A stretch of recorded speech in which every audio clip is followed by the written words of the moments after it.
the supporters of the station you're listening to. They happen to be my views, and well, for the next hour, they're going to be the views of Bob Chapman from the International Forecaster. Hi, Bob. How are you doing? Well, I'm doing pretty good today. No complaints. All right. Especially for an elderly fellow like myself. Right. Well, you're just a young fellow compared with me, but that's all right. Under any circumstances, certainly we heard this last week that Chrysler was going to go into bankruptcy. But the most amazing thing, they're not just going into bankruptcy. The government is going to determine what's going to happen. In other words, who's going to get the value of the company, and instead of giving it to the bondholders who are entitled to it, I mean, this was the original contract, why they're going to give it to the union that doesn't really have any, the claim, nowhere near the claim that the bondholders have. How can the Obama administration violate the laws of our land and determine who's going to get paid and who's not going to get paid? Well, as you know, we live in an era where the rules are broken every single day. And there are no rules. They are what they say they are. And that's about what it is. And this administration is as bad as the last one.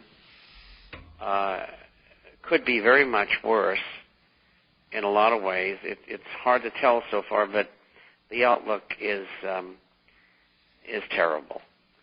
And that just shows you that our country, our government is run by Wall Street and banking, and we've got to tell people that, and we got to tell them all about how it happened and who's behind it. And Stan, we've got them on the run. I really believe that. I think they are in serious trouble. I mean, the letters that I get from all over the world, never mind America, and people say the same thing. I'm so glad that I listened to you on such and such a program, and now I understand what's going on, and I know who's behind the scenes, even in my own country now, who belongs to this cult of the Illuminati, and we know who to blame this on. And so we're doing a great service to people, and it's working. Well, I really appreciate everything that you do. I would put in a plug. We do have something called the membership list of the Brotherhood of Darkness. It includes the members of the Bilderbergers and all the members of the Trilateral Commission all throughout the world, and the members of the Council on Foreign Relations. And basically, these are the three major groups. I suppose the Club of Rome plays some part, the group of 30. We have their membership list, including, our Secretary of the Treasury and the Chinese, head of their Bank of China. What's he doing? We're working with Timothy Geithner and Paul Volcker and Larry Summers. What's the head of the Bank of China? Well, of course, it's all a slam dunk. You're not supposed to know that they all work together behind the scenes. So if you'd like to get the membership list of the Brotherhood of Darkness, it's something unique, only available through Radio Liberty by calling 1-800-544-8927. Our guest, of course, is Bob Chapman. And Bob says, well, he thinks that they're worried, and I think that they are worried. I think they're going to start moving very fast. That's why I think that why you've just seen a trial run on this epidemic, so-called swine flu. But down the line, I think they're going to bring something back. Why? Because this will destroy the economy of the whole world, according to a recent article of the Council on Foreign Relations page there.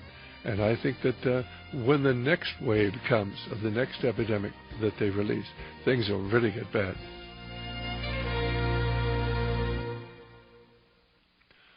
Well, this is Dr. Stan here at Radio Liberty. Our guest this afternoon, Bob Chapman from the International Forecaster.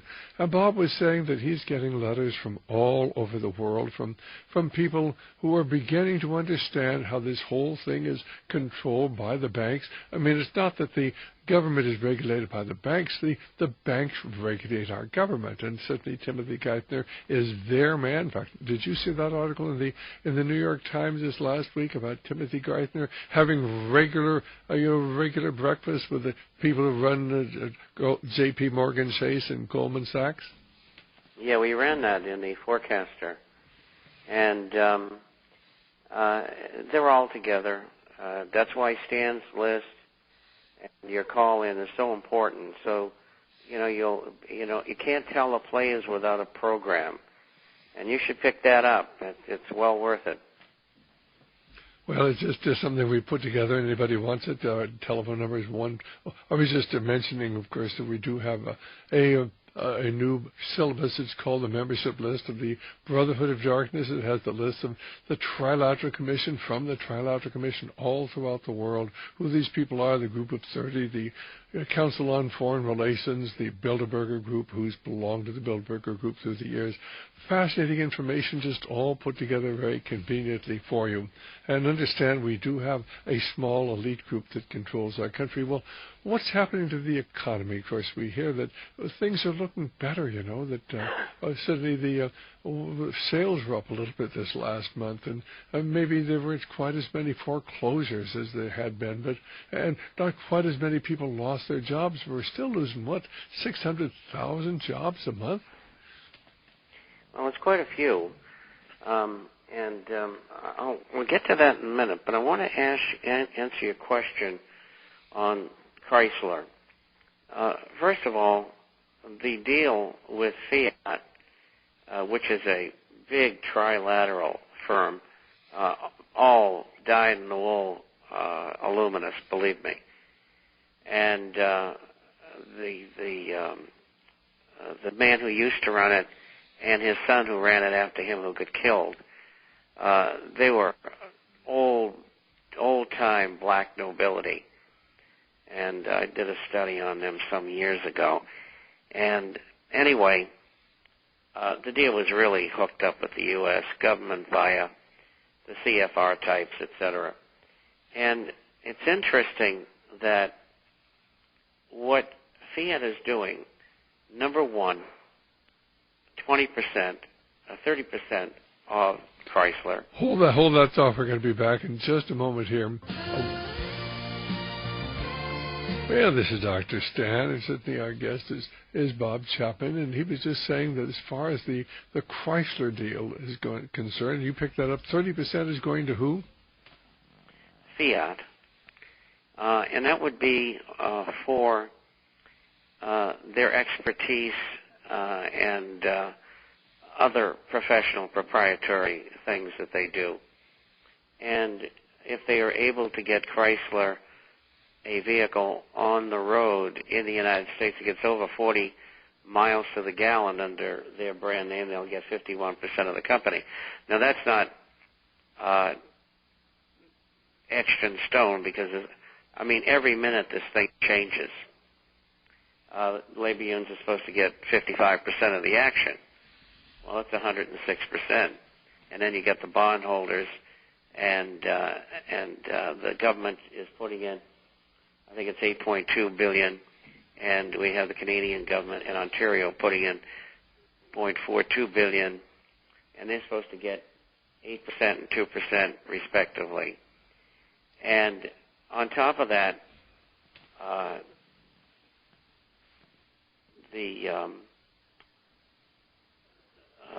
the General Motors situation with Fiat, which I didn't finish, General Motors has been offered by Fiat to buy out all of their dealerships in Europe and Opel. Now, if they have all of those outlets and their own, they can sell Chrysler, Opel, and Fiat cars, and they'll have a monopoly virtually. And so I don't know whether that sort of thing is going to fly in Europe, but we'll see. And that's not good. But, of course, the bondholders, the stockholders, are going to lose everything. And a lot of this is older people. A lot of it is hedge funds, pension funds, certainly municipalities that bought these bonds thinking that they were solid, and suddenly they're looking at simply being totally wiped out. This is going to have a profound impact on our economy because at one time General Motors was the largest corporation in the United States. Well, the reason the Chrysler deal went into receivership was because the hedge funds, a handful of them, just wouldn't budge. They said, we'll take our chances in bankruptcy court, and that's what caused it to go there. Chrysler, under normal circumstances, being taken over by Fiat probably would have been good. But I get virtually thrown off the station on Fox this morning for saying I don't think the economy is going to do that well. And they just didn't want to hear it. Anyway, I explained to them what's going on with stimulus and the amount of money being put into the economy, and that it's not going to work. And all they're doing is staving off